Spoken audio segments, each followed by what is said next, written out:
Now let's talk about how you can turn your iPhone sideways. Because back in the day when the 6 Plus and the 6S Plus came out, you could actually rotate the entire screen like this and all of your icons just flipped horizontally. And while this may look kinda cool, it's no longer possible. However, you can rotate most of the other stuff that you normally do on the iPhone. Like if you are in the photos, you can just decide that you want to rotate the pictures and stuff. But for this, you need to go down to the control center. So on the iPhone with the notch, you have to go right here to the upper right corner, swipe down, and here is the lock.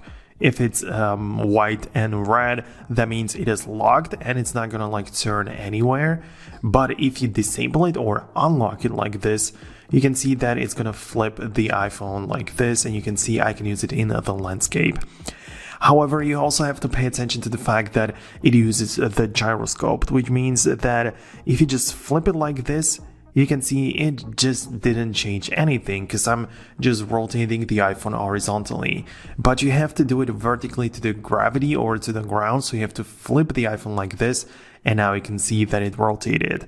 So even if you have this enabled and you just rotate your iPhone like this, it's not going to automatically rotate the entire screen. You have to again lift it like this, and now you can see that it flipped it.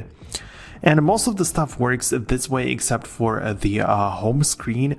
So most of the other apps, whether you are in a Safari or doing some kind of different stuff, for example, even on camera, you can see that when you go like this, not a lot changes, but the only thing that changes the rotation, I mean, this is kind of important because it decides whether you shoot video in the portrait or in the landscape mode, but you can see the 1x, 2, and 0.5 as well as the photo.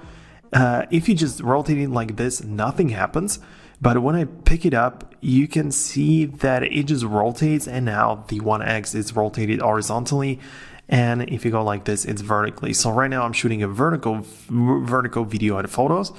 And if I go like this, the photo is still going to be vertical. However, if I go like this, you can see that the 1x and this photo flipped horizontally as well. Now the photo is going to be horizontal. So that's some things that you need to keep in mind. Of course, when it comes to the control center, you can kind of customize it, but you can only customize the torch and all these toggles, but you cannot even mess with the horizontal position in here. But one more settings is access within apps, because for example, if you have this enabled, it just means that you can access it anywhere. If you turn it off, for example, you go to your photos and you feel like you want to flip the screen or something, or you want to just enable it, but now you actually cannot even get to the control center because you didn't have it turned on, and that's kind of complicated. So you can go like this, you can access it within apps, and now you're going to be able to get there. So again, you can go to Safari or something and decide that you want to flip it, and it's not going to work because you need to get to the control center. And if you cannot even get there, then it's going to be a big problem. So you can also, I mean, you should just enable it as well. So this is how it works. Hope I helped you out. This was a video more for like beginner kind of stuff, but I hope this video helped you out on the Foxtecc. You can subscribe in here, and you can also check out other videos which I think are going to be definitely very useful for you. Thanks a lot for watching.